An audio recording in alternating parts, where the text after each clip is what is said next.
Good morning, everyone. Pete Pardo here from Sea of Tranquility. Welcome to another edition of Ranking the Albums. I know I said you might not see anything from me today or the rest of the week, but I'm trying to squeeze whatever I can into whatever little time I have amidst everything that's going on my end. So for a couple days, we're going to be a little light on content, but I did want to kind of pump this one out today because I've been preparing for this one, listening to these albums quite a bit, and I figure, you know what, I'm ready. I had a few minutes. Going to bring it on for you. So today we're going to look at the studio albums of the great Canadian-American hard rock band Steppenwolf, right, who emerged in the late 60s.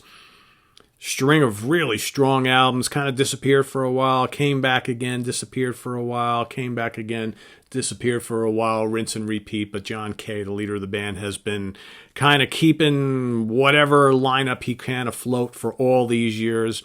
All right, under, like I said, many different lineups and configurations. And, as far as their studio stuff goes, they've been kind of silent on that for a long time. But, a lot of great albums, a lot of great songs.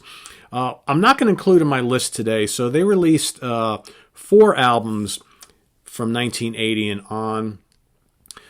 Under the guise of John Kay and Steppenwolf. So I don't have any of those standalone.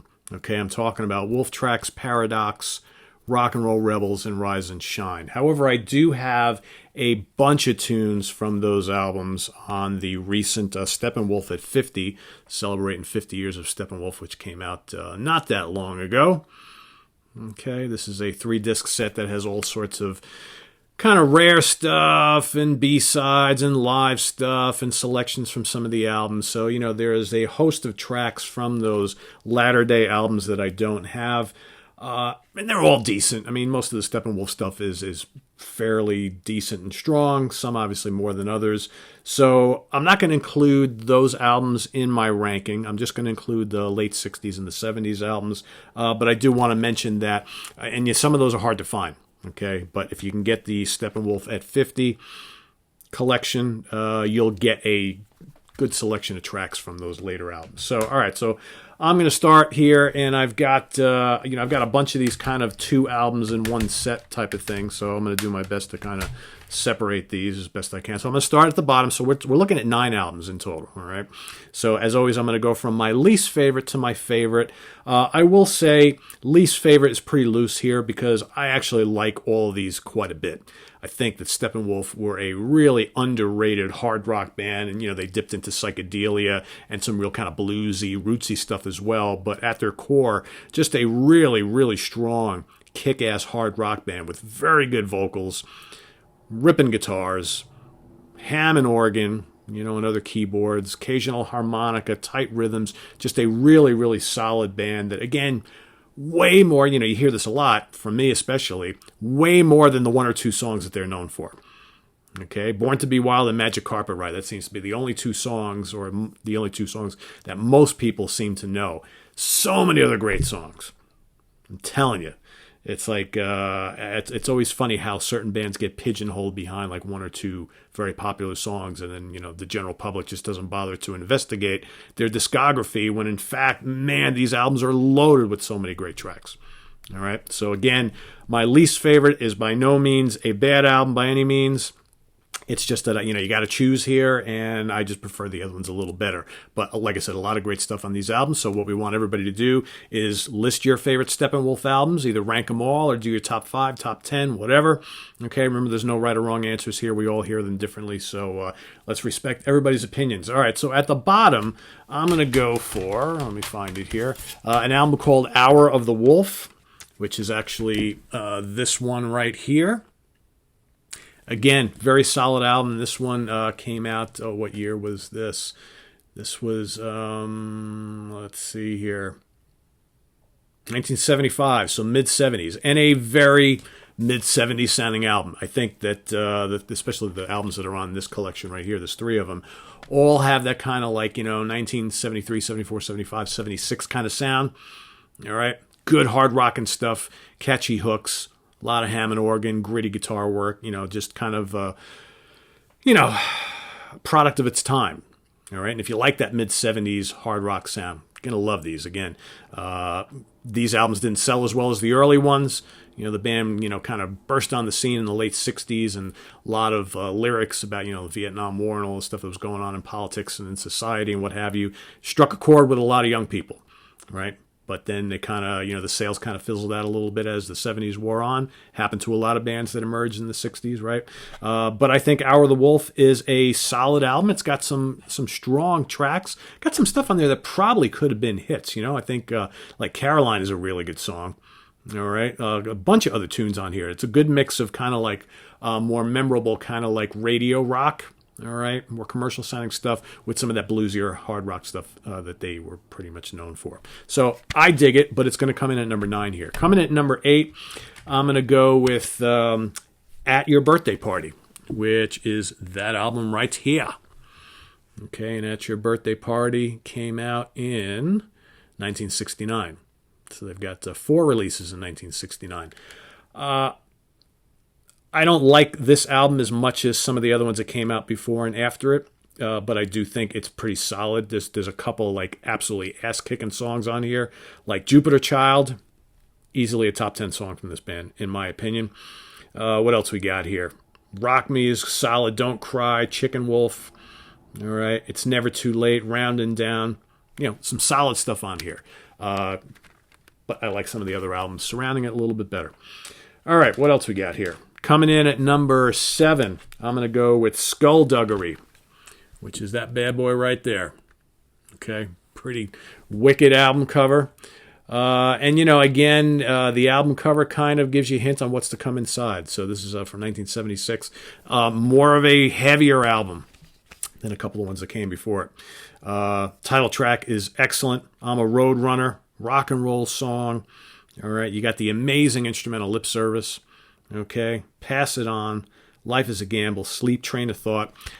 A very, again, a gritty album, changing the lineup again. The band's lineup would change quite a bit. So, get a little bit different guitar sounds. They had a couple different guitar players and what have you. But, John Kay always at the forefront with his vocals and rhythm guitar. But I think Skullduggery is a very solid album. I dig it. Coming in at number 6 is going to be also from this set, actually. Slow Flux up there. Okay, Slow Flux came out in 1974. Gang War Blues, cool, heavy blues rock tune. Children of the Night, a great 1-2 punch to kick off this album. I also think this album is pretty rocking. All right, another one of their more heavier releases. What else? Fishing in the Dark, kind of cool. Got some kind of funky rhythms going on. A Fool's Fantasy, another cool rockin' tune. Get Into the Wind. Jeroboa. All really, really solid material, which I enjoy. I think those 3 albums on this collection are really enjoyable, I think. All right, coming in at number 5, we're going to go with the second. There's Steppenwolf's second album right there. I know for a lot of people it's probably going to rank a little higher, because of course it's got Magic Carpet Ride, the big huge hit. Of course I love that song. I just don't like this album as much as some of the other ones from that period, but I think it's still pretty damn good. We got Resurrections on here, Faster Than the Speed of Life, Tighten Up Your Wig, Don't Step on the Grass, Sam, which is another song that's kind of a favorite for a lot of people. 28, really good record, right? Coming in at number 4, love this album. For Ladies Only. Title track, pretty damn proggy, I think. All right? I'm Asking, Shackles and Chains, The Great Sparkle Eyes, In Hopes of a Garden. How about Jaded Strumpet? Cool album. I think their songwriting taking on a little more of a complex nature. Again, this was for Ladies Only, came out in 71. So, of course, prog is kind of really happening at the time. And I have a feeling that Steppenwolf was kind of, touring with and listening to a lot of their contemporaries who were diving into those waters. And it kind of shows on this album. So that's coming at number 4. Number 5, we're going to go, number 3. Forget we're going backwards here. I'm going to go with Monster. There's a monster on the loose, which is a great song. Another top 10 song. Monster / Suicide / America. Nice big long track to open up. And I do want to mention the title track for Ladies Only. If you get it on the actual album and not from a greatest hit set, it's over 9 minutes long. Got a nice cool piano solo and all sorts of interesting stuff on there. What else we got on Monster? We got Draft Register, Power Play, Move Over. From Here to There, Eventually, all sorts of good stuff on here. This is, again, at the height of their kind of like psychedelic era, right? So Monster, came out in 1969. That was their last release of the decade. Pretty popular album, all right? Maybe not as popular as the three that came before it, but I enjoy this album quite a bit. Coming in at number 2, we're going to go with the self-titled debut. That's that guy right there. A classic debut, all right, from 1968. So just think about that. In 2 years, they released 4 albums. I mean, that was pretty normal back then, right? What do you got in here? You got the incredible, another, we still haven't done the show, but we talk about those great kind of album kickoff tracks. Sookie Sookie. Sookie Sookie Sookie. It's a great song. Great song. Everybody's Next One. Hoochie Coochie Man, of course, their version of that. You got Born to Be Wild, Desperation, and The Pusher. Another top 10 Steppenwolf song. A lot of other great tracks on here. It's got 11 songs, so, here the songs are a little shorter. And that was the time. But a great debut. Steppenwolf at the height of their psychedelia. Again, it's got Born to Be Wild, the song that everybody knows, and unfortunately the only song that a lot of people know. All right, so that leads me to number 1. Number 1, I think, is probably their hardest rocking album, at least from that kind of time period. And it's just really diverse. It's got some standout tracks. It kicks off the decade 1970. I'm talking about Steppenwolf 7.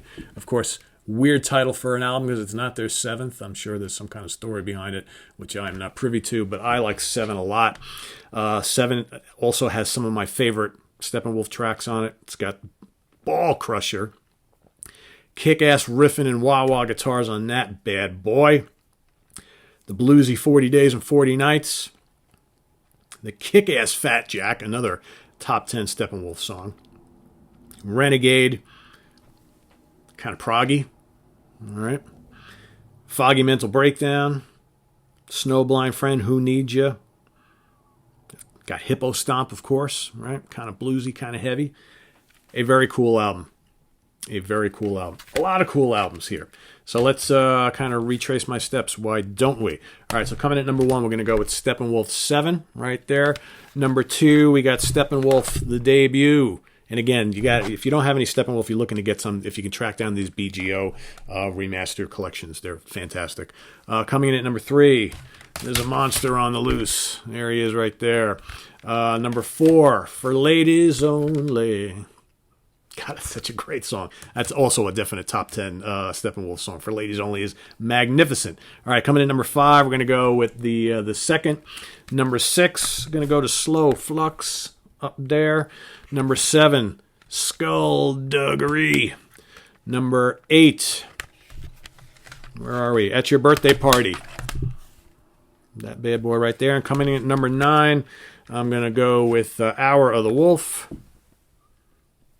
And then 10, 11, 12, and 13, right? 10, 11, 12, and 13 will be, kind of like a hodgepodge of those later albums, all right, which I don't own the full ones. We're talking Wolf Tracks, Paradox, Rock and Roll Rebels, and Rise and Shine, of which you can get a lot of that material, if you can't track them down, on this 3-disc Steppenwolf at 50 collection.